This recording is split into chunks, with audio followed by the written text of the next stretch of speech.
We all live our lives. We don't take anything with us to our graves. We leave everything here. All we leave back is deeds. We have to understand that. And once we do that, we are at peace at every given day, at every given second, at every given time. Did you even hear fear in all this? No. Because you're confident, you know what you're doing. There is no fear. You might maximum have a challenge or some pressure because of time, but no fear. So beat fear. And most of us today are only worried about fear because that brings in stress, that gets into anxiety, and that takes us to a whole different space which most of us experience today. Now, all this per se is linked to your life and it's linked to you.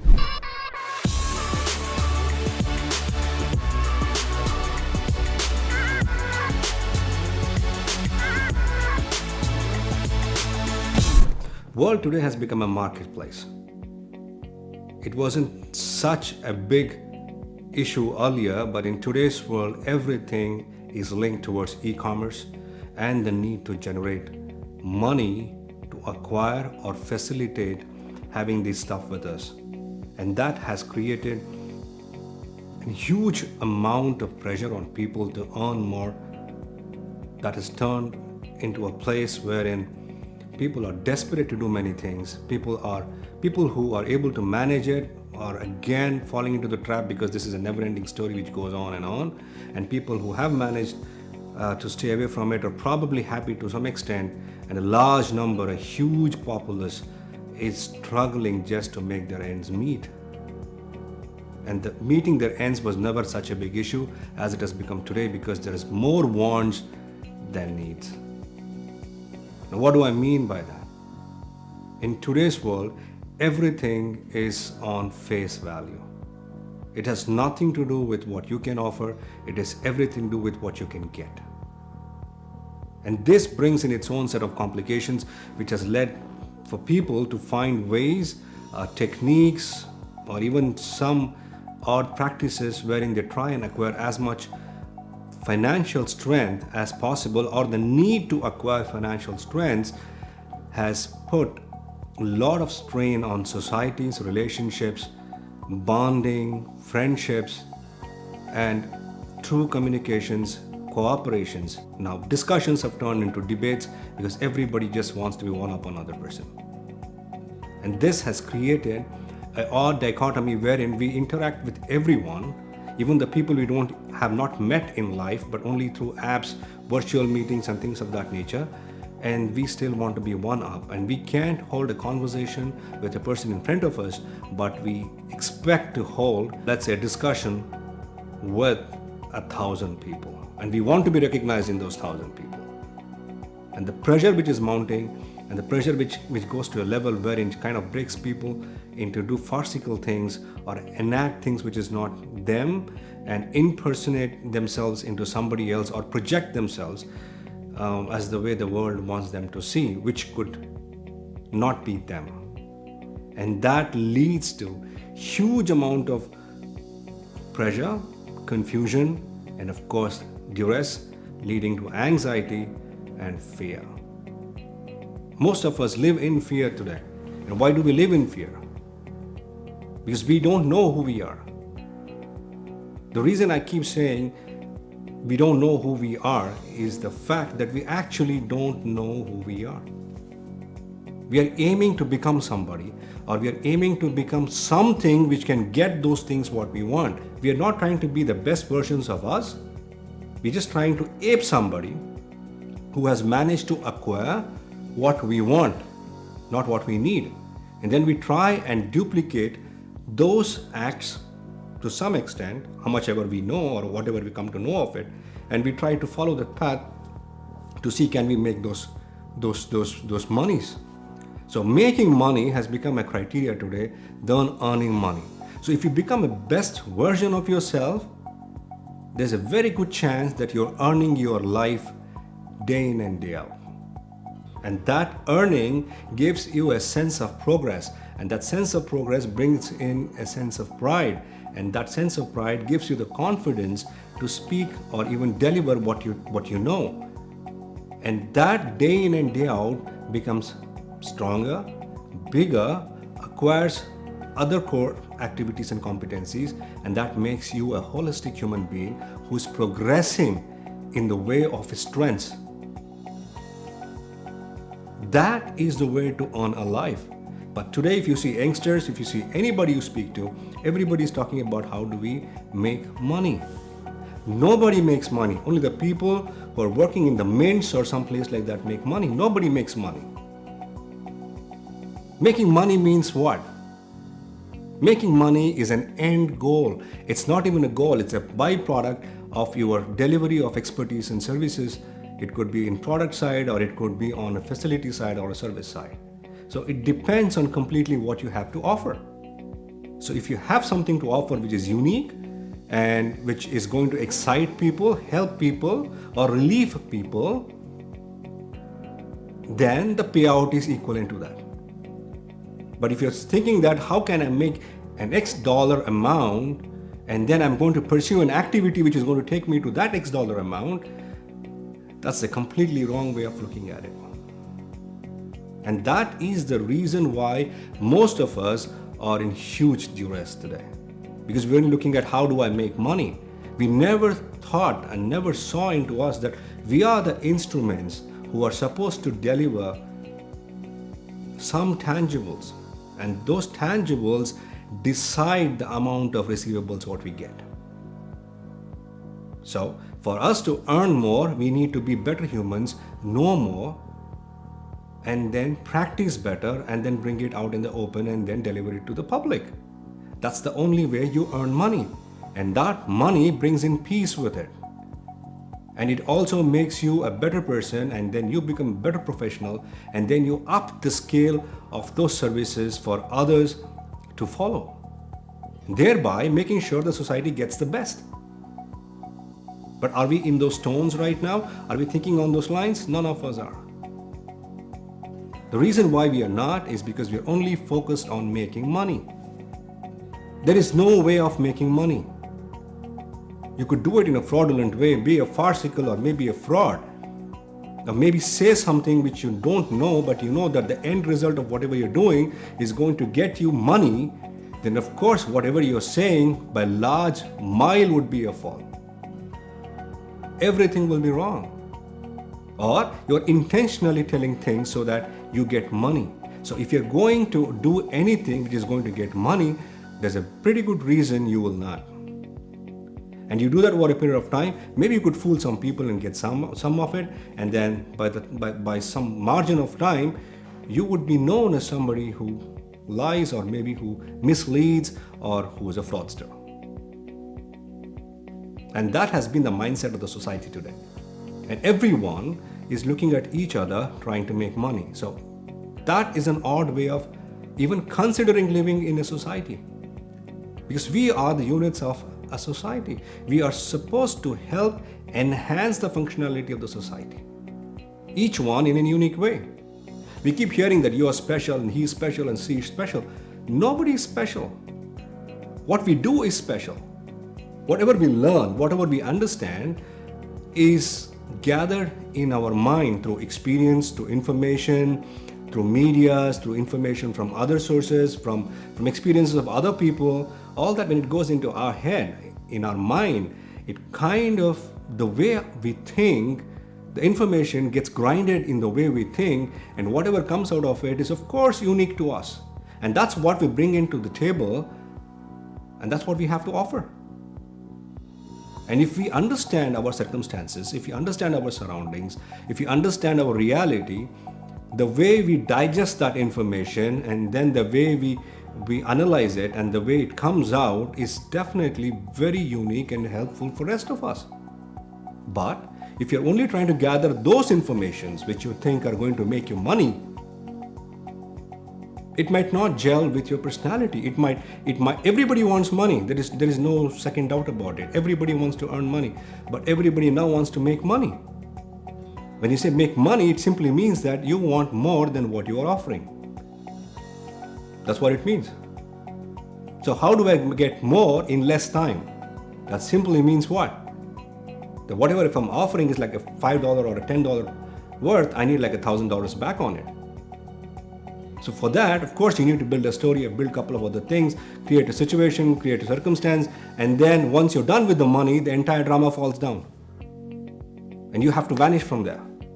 And that's what happens to many companies, many individuals, people who go into the jobs, then they learn certain things from here and there. I mean, more so they hear certain things from here, they go and talk in their interviews, and then when they're up for the job, you're surprised that this guy is a different person when he's working.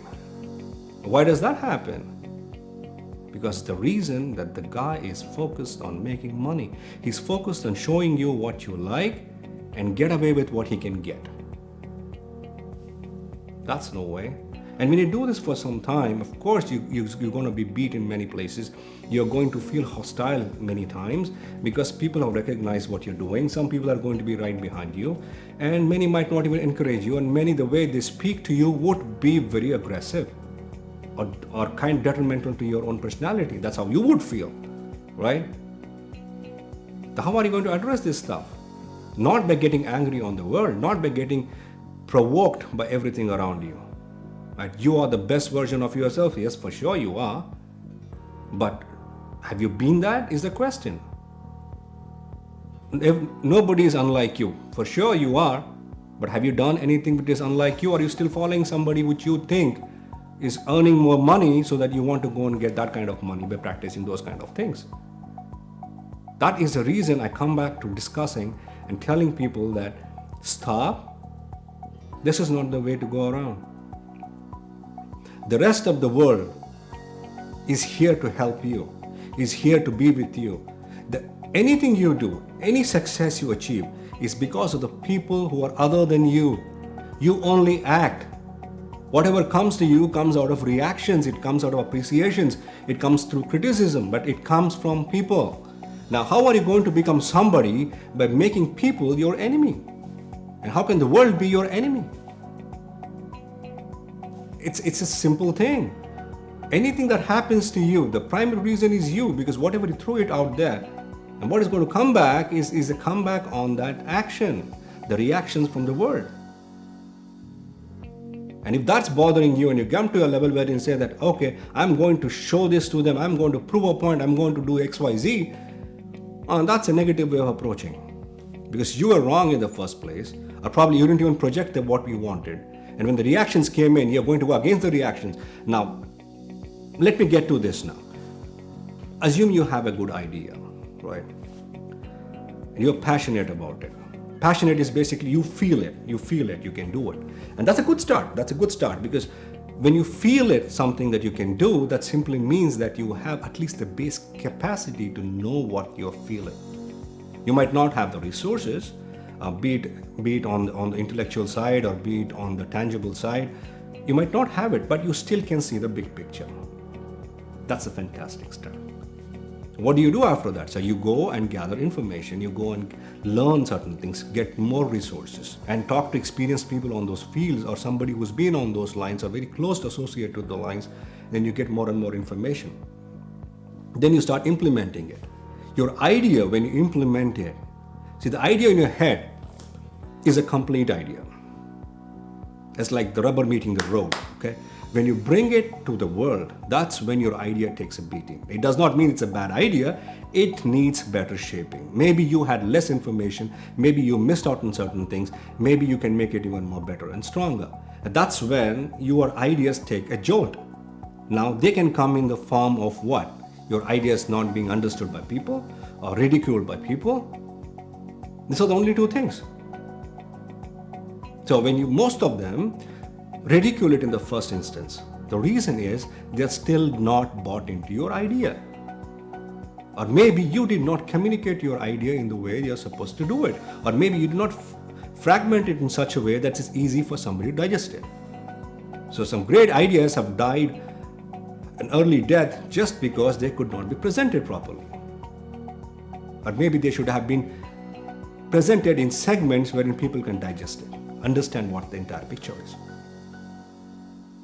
So most of them don't. And it happens to everyone. Nobody's first idea has worked its way through. An idea is a spark which brings in a feeling and finds a reason and kind of identifies some kind of a core competency what you would have at that point in time, which could be used for satisfaction, your satisfaction. And what is the satisfaction? It could make you feel better, it could make you a better professional, it could earn you more money, it could earn you some name and fame. So when you follow that idea, the idea is a pure idea. It's a good energy. You're diverting all your time and resource, everything into this idea. Now, let's say you're focusing on that. So when you're rolling it out and it takes the beating on the earth or in the reality, in the realm of the world, what do? Some give up. Many actually give up. Some try and adjust and see what they can do. And the people who give up are the ones who keep blaming the rest of the world. It could be because the idea is yours. And you start blaming the world. And then you say that I'm going to do something else. And some people use that idea and use the anger of the people or whatever the anger they have within them for the criticism which has come from the people or the world. And they want to prove a point, and then they kind of decay their own idea just to prove a point that what they're doing is a good one. Now, if your energy is focused towards your detractors, then you have a problem. But if you use that and understand that you need to do something more better and go back and dig deep into yourself and see that what else you need to learn and make it better, and then go back to your idea. Always approach your idea as pure as you can. Use the information from the rest of the world. It could be good, it could be bad, it could be appreciative, it could be detrimental, it could be anything. It could be outright abuse. So what? It doesn't matter.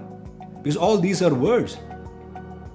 Emotions are good, but they have to be in check, like feelings. That's it. Because you stay focused on your idea. And when you stay focused on your idea, there's a fantastic chance that you're going to work and make it better. And maybe you have to break that idea to make sense of it to be functioning on earth, wherein you know that your expertise can be transferred to that idea for the betterment of the society.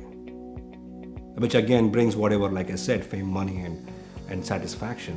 And at the end of the day, if you go back home and sleep peacefully, you are a successful person.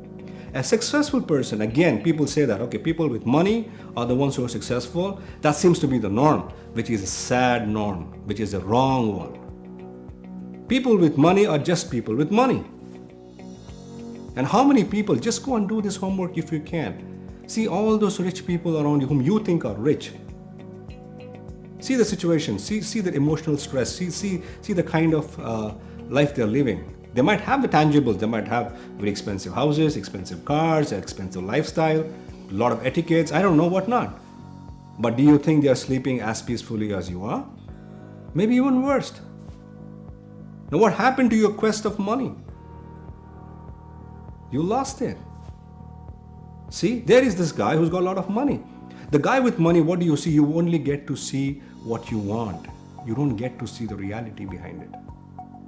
If somebody is driving a Ferrari or things of that nature, you only get to see the Ferrari, you don't see what he's done. Some of them really worked hard to get to that place. Some of them got in that place, but the amount of stress that brings into them because they're not ready for it yet. Because money cannot be a yardstick of anybody's success. Money is a byproduct of your expertise. As long as your expertise are in the realm of betterment of human beings and the world per se at large, then there is some story to be told. Otherwise, what would you do? In the quest of making money, what do people do? They are not themselves anymore. They're trying to ape somebody, they're trying to understand somebody, they're trying to practice some certain things. They're trying to look at certain acts and see that, okay, if I do all this stuff, can I make more money? It's a sad situation. Look at marketing and sales today. Nobody sells a product, or maybe very few, but generally people are taught how to sell, how to create urgency, how to create a need, and then tag the product to those people, to the end consumer. There is a casual talk about, okay, understand the needs of a customer, understand the needs and necessities, and then we project a thing on that. But the reality is, you try and sell. Create a story around what you have as a product and then sell it. So you're not going behind the need. You create a want in the customer, and then you make sure that that want creates anxiety in him and makes him belittle and makes him feel that he needs to be a better person, or maybe he deserves a better thing in life, so that you have to go and own these kind of stuff. And that is opportunity for sale. And that, I don't think, my friend, is a sale. That's just creating a situation wherein you're driving somebody in and making him buy something so that you are benefited out of his buy. He's not benefited for sure. If this is the focus, and very soon, and doing these kind of activities, you become a different person, a person who has no bearing, who has no morals, who has no ethics in hand. So when you have no morals and ethics, the first thing you will lose, the first and the only thing you will lose, which is going to be very, very hard on you, is your family and friends. And I've heard a lot of people, I work so hard for my family, I work so hard for my family. The first thing you would lose is your family. Because that kind of focus on those kind of activities is going to make you a person, an obnoxious person, a person who is self-centered. See, for you to have attention on yourself and to develop your story, to develop your strengths, to develop your character, and then bring in nice habits and practice over a period of time, and be a better human being, and then take your life forward wherein you have the strength to hold out your arms and gather as many people around you and then take them along. That is a different person. But a person who wants to make money is not somebody who's even willing to spend money on his own people. His objective is to get money, not to spend it. So that kind of mindset, where does it take you? So you become lonely. After some time of these kind of practices, you become lonely, and many a times you get defeated, but you're still arrogant, and you get out with anger and you try and push and pull things and still make some more money. But as a human being, you are in a bubble and you keep moving along, chugging along, maybe in one direction or another, and just looking for money. It's like a Pac-Man going just looking for money. You have no direction. For you, wherever the bills are falling, that's the direction. Not where the humanity is, not where the feelings are, not where you're supposed to be doing your deeds. No. So wherever the bills fall, that's where you go. And those people obviously have no money at the end of it, because somebody is going to do the same thing with them too. So why are we all anxious? Because we follow this kind of people. We see people with a lot of money, so-called lot of money, and we aspire to be them. And in that aspiration of being them, we tax ourselves so bad that we become alone. We suffer in loneliness. There is a sense of shame in some people and guilt too. Because while trying to make that money, we would have endangered people around us. The first people who are going to be endangered are our family and friends. Because these acts ask those kind of sacrifices. And they are the primary ones. And we feel alone because over a period of time we wouldn't have done much. We lost our friends, lost our human emotions. Empathy has gone down the door. Sympathy is not even to be known, because you are so clinical in executing everything you want that you won't see a human being in front of you. All you see are the bills in front of you. I don't see a friend, I see a bill. I make a friendship because I can make money out of this guy. If that is the focus, you will land up being alone, even if you make money. And this journey is not about people who have made money. This journey is about people who are trying to take this path, and most of them suffer. I was some part of it too at one point in time. When I realized there is no rat race, there's nobody's going fast or slow. I have to be a better version of me, that's all. And I have to make sure that I know more and more so that I can execute things which make me happy and which give me relief, and end of it keep me at peace. And when I do it right, when I do it with such good expertise, because I'm honest to what I know and what I can do, the payout is going to be equally good. Now, one simple question. How much money is too much money? And how little money is no money? Nobody knows. There are people who are living in less than what you can think of, in better lifestyles than you can even imagine, and better mindsets and happiness than you can imagine. And there are most of the people who have got so much money are living in worst situations. They hardly sleep. Your body is a mechanical thing when it comes to its functionality.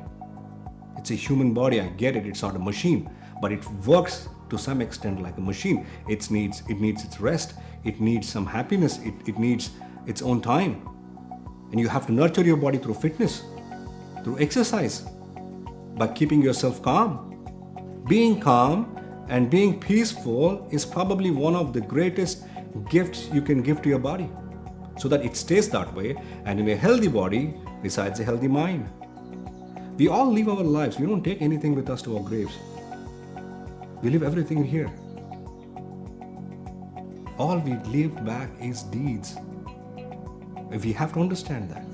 And once we do that, we are at peace at every given day, at every given second, at every given time. Did you even hear fear in all this? No. Because you're confident, you know what you're doing. There is no fear. You might maximum have a challenge or some pressure because of time, but no fear. So beat fear. And most of us today are only worried about fear because that brings in stress, that gets into anxiety, and that takes us to a whole different space which most of us experience today. Now, all this per se is linked to your life and it's linked to you. That's where I say that an entrepreneur is not somebody who does things for the external world. An entrepreneur is the one who works on himself. I hope you're trying to get what I'm saying here. You have the greatest, the grandest, the strongest enterprise with you. That's your life. And there is nobody else but you to drive it. And who could be a better entrepreneur? You like what you hear so far? I'll see you on the next side where I discuss with you the other factors which help us become who we are, understand how we go about doing our stuff, and how do we get stronger from within. I am Raj Khan. Thank you.